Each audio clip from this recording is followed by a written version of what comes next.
The ultimatum and the Walder message arrived on a Tuesday morning, transmitted through every communication device on Earth simultaneously. Director Sarah Chen was reviewing quantum field equations in her laboratory when her computer screen flickered and displayed the alien text that would change humanity forever. The translation software worked quickly, converting the strange symbols into words that made her blood run cold. People of Earth, you have been selected for integration into the Valdorian Collective. Submit within 60 standard rotations or face complete elimination. Resistance is futile. Compliance is mandatory. This message will not be repeated. Sarah stared at the screen for several seconds before reaching for her secure communication device. Within minutes, similar calls were flooding government offices across the globe. The Valdorian Collective had spoken, and their reputation preceded them like a shadow across the galaxy. They had conquered over 300 worlds in the past 5 centuries, each one adding to their massive empire that stretched across dozens of star systems. President Elena Vasquez called an emergency session of the Global Defense Council within hours. Representatives from every major nation gathered in the secure bunker beneath Geneva, their faces grave as they absorbed the magnitude of the threat. The Valdorians controlled technology that humanity could barely comprehend. Their ships moved faster than light, their weapons could crack continents, and their military machine had never known defeat. General Marcus Torres spread intelligence reports across the conference table, each document painting a darker picture than the last. Every species they've encountered has surrendered, he explained, his voice steady despite the circumstances. The Altarians lasted 3 days. The Keplex Confederation held out for 2 weeks before their capital world was glassed. The longest resistance came from the Thraccari Empire, which managed to fight for almost a month before complete capitulation. President Vasquez studied the reports with growing concern. What are our options, General? 3 realistic choices, Madam President. First, we surrender immediately and hope for favorable terms. Second, we fight and likely face extinction within days. Third, Torres paused, glancing at Sarah. We implement Project Sanctuary. Sarah Chen stood, activating a holographic display that showed the solar system surrounded by a shimmering barrier. For the past 8 years, my team has been developing quantum field technology originally designed to protect Earth from cosmic radiation and asteroid impacts. We've made modifications that could theoretically create an impenetrable barrier around our entire solar system. The room erupted in questions and debates. The barrier technology was untested on such a massive scale. It would require enormous amounts of energy and would effectively cut humanity off from the rest of the galaxy. They would be isolated, alone, and completely dependent on the resources within their own solar system. The power requirements would drain every energy source we have, Sarah continued. Fusion reactors, solar collectors, even our experimental antimatter facilities. But if it works, no ship would be able to enter or leave our space using faster than light travel. The quantum interference would force any approaching vessel back into normal space at the barrier's edge. Dr. James Nakamura, Earth's leading physicist, leaned forward. What you're proposing is essentially turning our solar system into a prison, Sarah. If the barrier fails, we'll be defenseless. If it succeeds, we'll be trapped forever. Not trapped, Sarah replied firmly. Protected. We'll have time to develop our own technology, to grow stronger, to find our own path among the stars. The debate continued for 18 hours. Arguments flew across the conference room as humanity's leaders wrestled with an impossible decision. Some demanded surrender, claiming that living under alien rule was better than extinction. Others called for a glorious last stand, preferring death to submission. But gradually, a third voice grew stronger. President Vasquez finally called for the vote that would determine humanity's future. The result was closer than anyone had hoped, but decisive enough to move forward. 58% of the Global Defense Council voted to implement Project Sanctuary. Earth would close its borders and stand alone against the galaxy. The evacuation began immediately. Every human settlement beyond the solar system received emergency recall orders.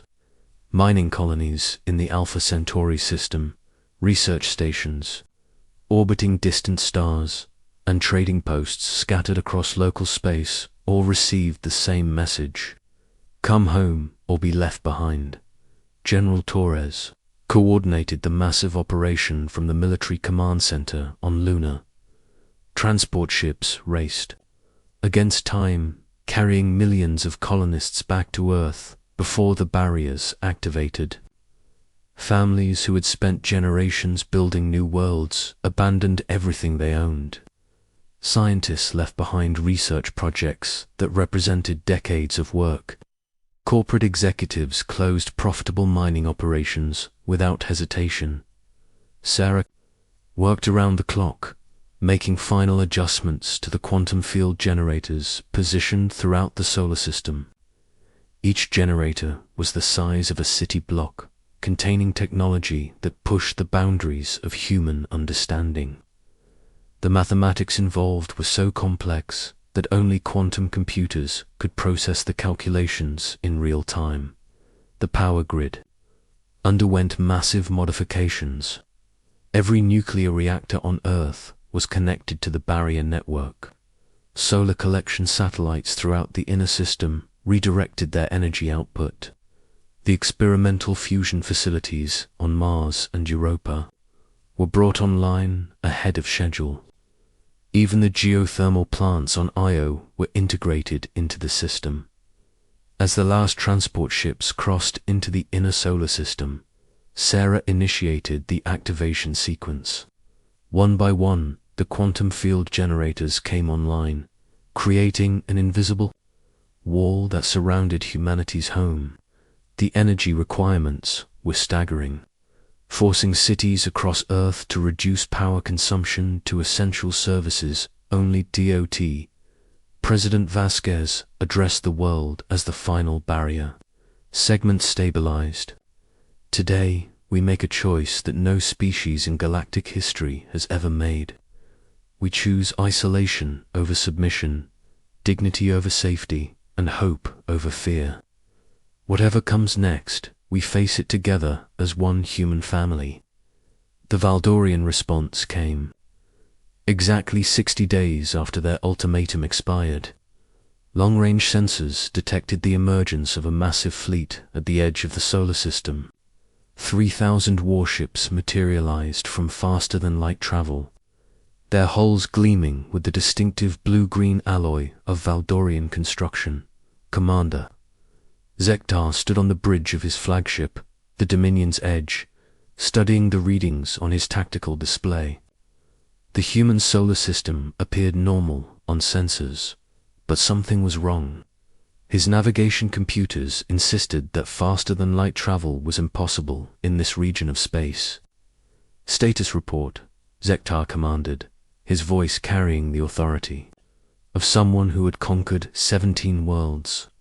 Sir, we're detecting quantum interference throughout the system, his science officer replied. It appears the humans have created some form of barrier field that disrupts our propulsion systems. Zektar's scaled features twisted into what passed for a smile among his species. Clever primitives ordered the fleet to advance at some speed. We'll show them what happens when insects try to hide from the collective. Sarah watched the alien fleets approach from the quantum command center buried deep beneath the Rocky Mountains. Every movement of the Valdorian ships appeared on her screens. tracked by sensors positioned throughout the outer solar system. The aliens were proceeding cautiously, testing the barriers with probe ships and energy scans. "They're trying to map the field structure," reported her assistant, Dr. Lisa Park. "Each probe is gathering data about our quantum frequencies and energy distribution patterns." "Let them look," Sarah replied calmly. "They won't find any weaknesses because there aren't any. The barrier doesn't have gaps or vulnerable points. It's a fundamental alteration of space-time itself within our system's boundaries." The first test came when a Valdorian destroyer attempted to breach the barrier at its weakest theoretical point. The ship accelerated to nearly light speed, its advanced engines straining against the laws of physics. At the moment of contact with the invisible wall, something extraordinary happened. Instead of breaking through or being destroyed, the alien ship simply stopped. Its momentum vanished instantly, leaving the vessel floating motionless at the barrier's edge. The destroyer's crew found themselves facing a wall they could not see, could not touch, but absolutely could not cross.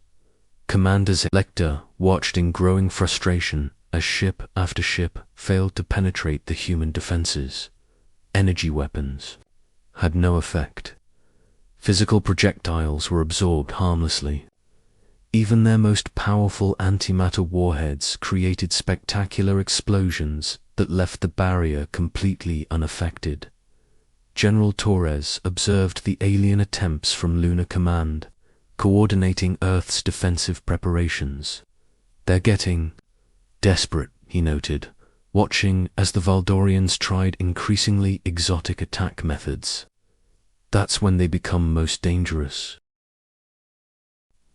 Sarah agreed, but she felt something the aliens clearly didn't understand. Each attack was making the barrier stronger. The quantum field generators were designed not just to create the wall, but to absorb and redirect energy directed against them. Every weapon fired at the barrier added to its power reserves, making the entire system more stable and impenetrable.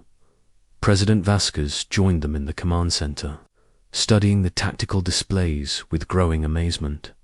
"How long can they keep this up?" "As long as they want," Sarah answered.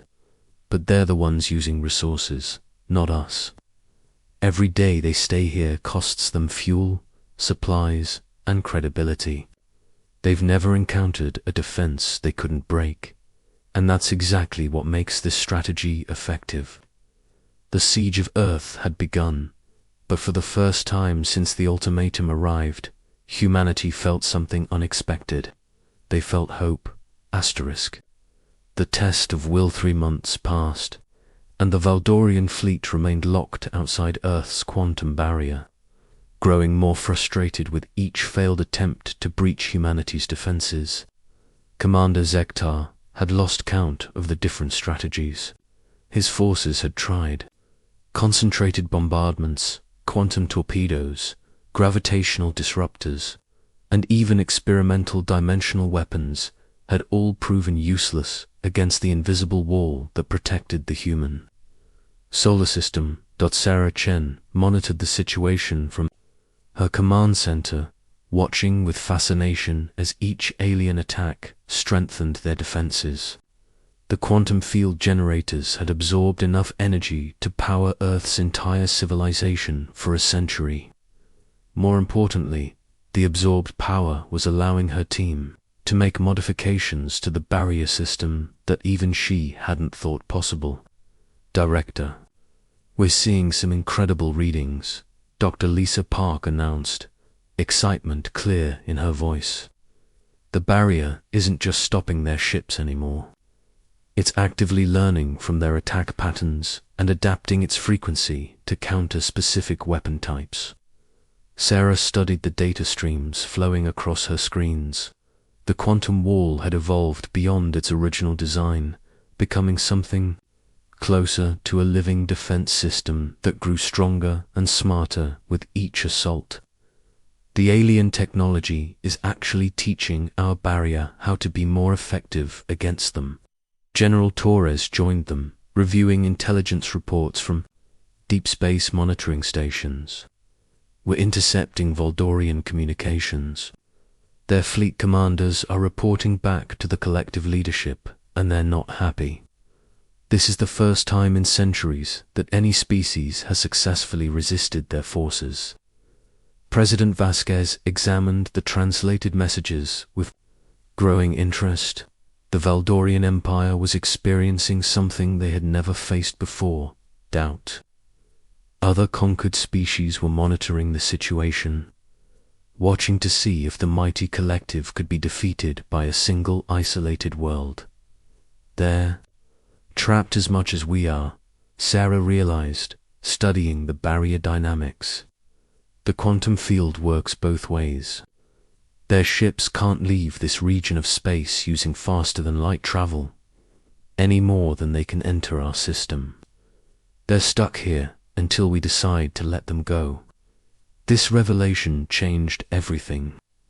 The Valdorians weren't just failing to conquer Earth.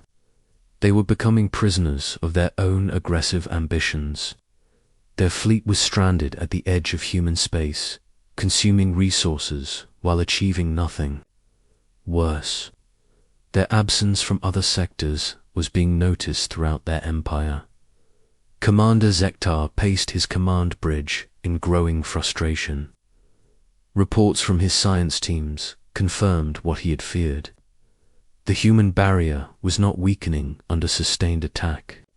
Instead, it appeared to be growing stronger, more sophisticated, more responsive to their weapons. His fleet was burning through fuel and ammunition while accomplishing nothing. "Sir, we're receiving priority communications from Valdorian High Command," his communications officer announced nervously. The message that appeared on the main screen made Zektar's blood run cold. 3 sectors of the collective were experiencing rebellion. Species that had been conquered decades ago were rising up, inspired by humanity's successful resistance. The Empire needed his fleet to suppress these uprisings, but his ships remained. Trapped outside Earth's barrier, Sarah watched the alien fleet's behavior change as the months passed. Ships that had once maintained perfect formation now moved erratically. Communication traffic between vessels increased dramatically as frustrated commanders argued about strategy. Several smaller ships had attempted to retreat to the outer system, only to discover that they too were trapped by the quantum field. "They're running out of options," General Torres observed. "Intelligence suggests they're considering using planet-killer weapons against Earth directly." "They can try," Sarah replied with confidence. "The barrier extends in all directions, not just around the system's edge. Any weapon fired at Earth from outside would have to pass through the quantum field first." Dr. Nakamura had been running calculations on his quantum computers for weeks, exploring the possibilities that the barrier's evolution had created. "Sarah, I think we might have developed something beyond a defensive system. The energy absorption capabilities are now so advanced that we could theoretically redirect that power outward." Sarah turned from her displays, intrigued by the possibility. "You mean turn the barrier into a weapon?" "Not exactly a weapon, but definitely an active defense system. We could project quantum interference bursts that would disable ship systems without destroying the vessels. It would be a way to demonstrate our capabilities without escalating to lethal force." President Vasquez authorized the modification after careful consideration. Humanity had chosen isolation to avoid war, but they wouldn't remain passive if the aliens continued their aggressive behavior. The barrier system was reconfigured to project controlled energy pulses that would disrupt Valdorian technology without causing permanent damage. The first test came when a Valdorian heavy cruiser attempted to ram the barrier at maximum acceleration. As the ship approached the quantum wall, Sarah activated the new defensive protocols. A pulse of energy struck the cruiser, instantly disabling its engines, weapons, and life support systems. The ship drifted helplessly, its crew alive, but completely powerless. Commander Zektar watched in shock as his most advanced warship was neutralized, without a single shot being fired. The humans had demonstrated an ability not just to defend themselves, but to disable Valdorian vessels at will. His fleet was not just trapped, it was completely vulnerable. The psychological impact spread quickly throughout the alien fleet. Crews that had conquered hundreds of worlds now found themselves outmatched by a species they had dismissed as primitive. Morale collapsed as reports circulated about the disabled cruiser and its helpless crew. Sarah realized that humanity now possessed something more powerful than weapons. They had broken the myth of Valdorian invincibility. Every day, the fleet remained trapped outside Earth's barrier. Other species throughout the galaxy learned that the collective could be defeated. General Torres proposed the next phase of their strategy. We should broadcast a message to the entire galaxy. Let every conquered species know that resistance is possible. The message that Earth transmitted used the same communication networks the Valdorians had employed to deliver their ultimatum. President Vasquez spoke directly to billions of enslaved beings across hundreds of worlds, her words translated into every known galactic language. To all species under Valdorian rule, we are humanity of Earth. We received their ultimatum and chose to stand alone rather than submit. For 6 months, their fleet has been trapped outside our defenses, unable to advance or retreat. We offer proof that the collective can be resisted, that freedom is still possible, and that no empire lasts forever. The response was immediate and galaxy-wide. Rebellion erupted on dozens of Valdorian-controlled worlds as conquered species realized that their oppressors were not invincible. The collective's iron grip began to weaken as entire sectors declared independence. Commander Zektar received orders to abandon the Earth campaign and return to suppress the growing rebellions. But his ships remained trapped by the quantum barrier. In desperation, he opened communication channels with Earth, requesting negotiation for the first time in Valdorian history. Sarah stood before the communication array, knowing that this moment would reshape galactic politics forever. This is Director Sarah Chen of Earth. We're listening. I am Commander Zektar of the Valdorian Collective. We wish to discuss terms for withdrawal. The conversation that followed lasted 3 days, with President Vasquez, General Torres and Sarah representing humanity's interests. The Valdorians agreed to recognize Earth's sovereignty and abandon all claims to human space. In exchange, humanity would lower the barrier long enough for the fleet to retreat. But Sarah had one final surprise. As the quantum wall powered down, it released 6 months of accumulated energy in a controlled burst that reached every corner of the galaxy. The energy pulse carried embedded data about barrier technology, quantum field generation, and defensive strategies. Every species with the scientific capability to understand it received the complete technical specifications for humanity's defense system. Consider it a gift, Sarah announced over the open communication channels, from one free species to all others who wish to be free. The Valdorian fleet limped away from Earth's solar system, their ships damaged and their reputation shattered. Behind them, they left a galaxy in revolution as species after species implemented variations of humanity's barrier technology. The age of Valdorian dominance was ending, replaced by an era where freedom became possible for everyone. Earth had closed its borders and dared the galaxy's greatest empire to break through. Instead of breaking Earth's defenses, the empire had broken itself against humanity's determination. The species that chose isolation had become the inadvertent liberators of a galaxy, proving that sometimes the greatest victories come not from conquest, but from the simple refusal to surrender. President Vasquez addressed humanity one final time as the alien ships disappeared into faster-than-light travel. We chose to stand alone, but we discovered we were never truly alone. Every species that yearns for freedom is our ally. Every world that rejects tyranny is our friend. Today, humanity doesn't just survive, we show the galaxy what it means to be free.